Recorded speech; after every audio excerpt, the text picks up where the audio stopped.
Shalom jemaat Tuhan, puji Tuhan, selamat pagi, tetap kuat, tetap semangat, bergairah di dalam Tuhan. Saya hari-hari ini hanya membayangkan seandainya kita tidak memiliki pengenalan akan Allah. Begitu banyak kita pasti akan mengalami yang namanya kekecewaan karena banyak situasi yang tidak bisa berjalan seperti biasanya. Kita berada pada apa yang disebut dibangun oleh banyak orang sebuah kebiasaan yang baru. Orang-orang yang mati kena COVID tidak bisa diupacarakan penguburan dengan baik seperti biasanya. Bahkan banyak hal pernikahan, pesta berubah. Walaupun memang hari ini orang mulai tidak peduli dengan apa yang namanya wabah COVID ini. Tetapi dari survei-survei yang saya baca, saya lihat, saya search dari Google bahwa tingkat orang yang depresi itu meningkat luar biasa. Dari 5.000 sekian orang disurvei, 64% orang mengalami tingkat depresi. Dan tingkat orang bunuh diri juga meningkat begitu luar biasa. Bahkan kalau kita perhatikan di dunia, diperkirakan ada 300 juta orang yang mengalami depresi, perceraian, orang yang menjadi gila, dan macam-macam hal. Gempa bumi, aniaya. Kita akan melihat bagaimana dunia bergoncang. Karena itu, bayangkanlah tanpa pengenalan akan Allah. Bayangkanlah tanpa kita bertumbuh untuk bisa mengerti, mengenali Allah. Nubuatan salah satu yang Yesus katakan akan terjadi banyak kemurtatan. Karena itu mengenal Allah merupakan prioritas utama di dalam kehidupan kita. Menurut Alkitab atau secara Alkitab, sebenarnya virus corona ini merupakan pemanasan, merupakan satu cara untuk menyadarkan anak-anak Tuhan, menyadarkan gereja untuk mereka mempersiapkan diri sungguh-sungguh terhadap apa yang akan datang seperti yang telah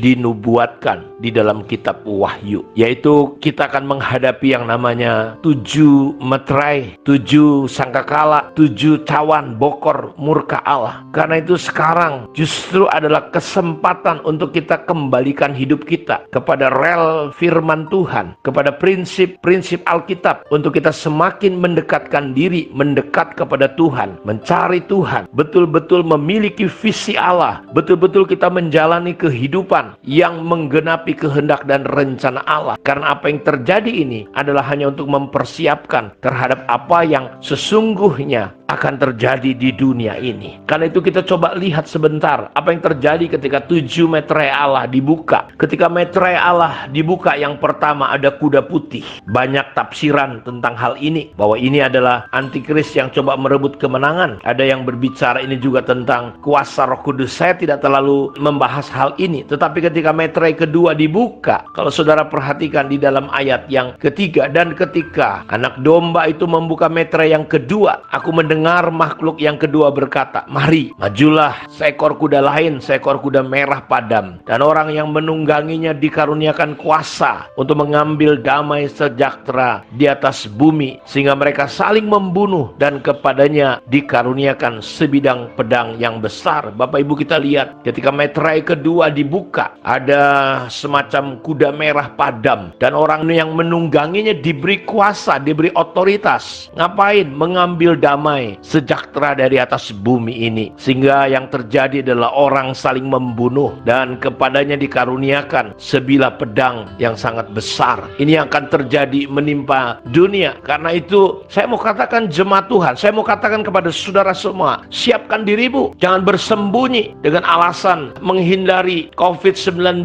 Padahal sebenarnya kita juga memang bukan karena takut saja, tapi memang kita karena malas. Padahal ini waktunya untuk kita sungguh-sungguh mencari Tuhan. Karena di depan kita semua akan ada yang namanya meterai. Dan ketika meterai yang berikutnya dibuka, yang ketiga, Yohanes mendengar makhluk yang ketiga berkata, mari, dan aku melihat sesungguhnya ada seekor kuda hitam, dan orang yang menungganginya memegang sebuah timbangan di tangannya. Dan aku mendengar seperti ada suara di tengah-tengah keempat makhluk itu berkata, secupak gandum sedinar, 3 cupak jelai sedinar, tetapi jangan rusakkan minyak dan anggur. Saudara, akan terjadi di mana harga-harga makanan pokok, gandum bicara tentang makanan makanan pokok dan harganya akan melambung tinggi. Di sini dikatakan secupak gandum. Kalau kita mungkin secupak itu berapa banyak lah? Harganya 1 dinar. 1 dinar maksudnya adalah, saudara, itu 1 hari upah orang kerja. Bayangin kalau nanti beras kita 1 liter, harganya 1 hari orang kerja. Misalnya orang kerja 120.000. Bayangin Bapak Ibu, kita bisa melihat ini sungguh-sungguh akan terjadi. Belum di sisi yang lain akan ada gempa bumi, kelaparan, sampar. Dan ayat ini berkata jangan rusakkan minyak dan anggur. Tapi yang saya mau katakan bahwa harga-harga makanan pokok akan melambung tinggi. Ketika anak domba membuka meter yang keempat, dia melihat sesungguhnya ada seekor kuda hijau kuning. Orang yang menungganginya bernama Maut, dan kerajaan maut mengikutinya. Dan kepada mereka diberikan kuasa atas seperempat dari bumi untuk membunuh dengan pedang dan dengan kelaparan dan sampar, dengan binatang-binatang buas yang di bumi. Kita lihat tadi sudah ada damai sejahtera hilang. Di meterai keempat ini kita melihat ada kuda putih hijau dan yang menungganginya bernama Maut, dan kerajaan maut mengikutinya. Dan yang terjadi adalah dia diberi kuasa seperempat bumi untuk membunuh dengan pedang, dengan kelaparan, dengan sampar, dengan binatang-binatang buas yang di bumi. Ketika anak domba membuka meterai yang kelima, aku melihat di bawah mesbah jiwa-jiwa mereka yang telah dibunuh karena firman Allah dan oleh karena kesaksian yang mereka miliki. Di tengah-tengah situasi yang terjadi kita lihat, dan ini gelombangnya makin besar. Ada pembunuhan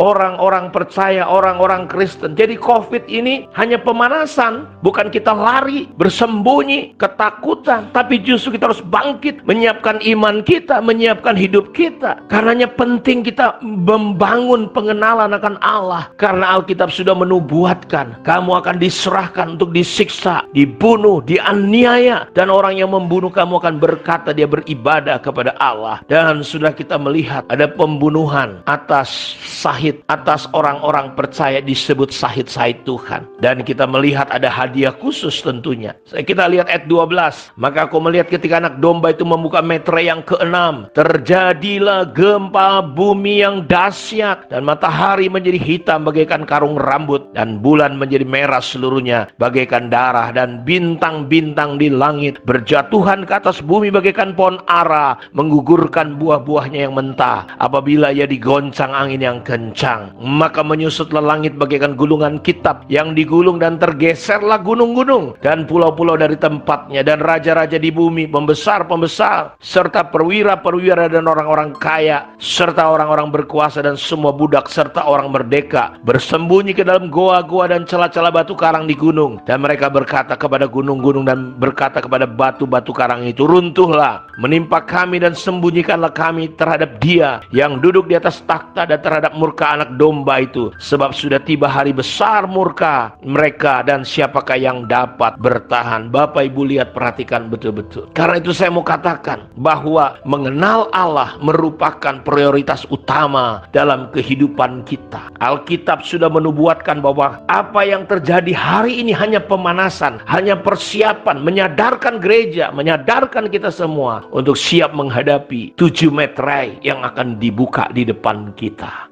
Dunia akan merana, dunia akan menderita. Orang-orang percaya harus menyiapkan dirinya. Pengenalan akan Allah akan menolong kita untuk tetap kuat dan bertindak. Kiranya Tuhan memberkati kita semua. Shalom.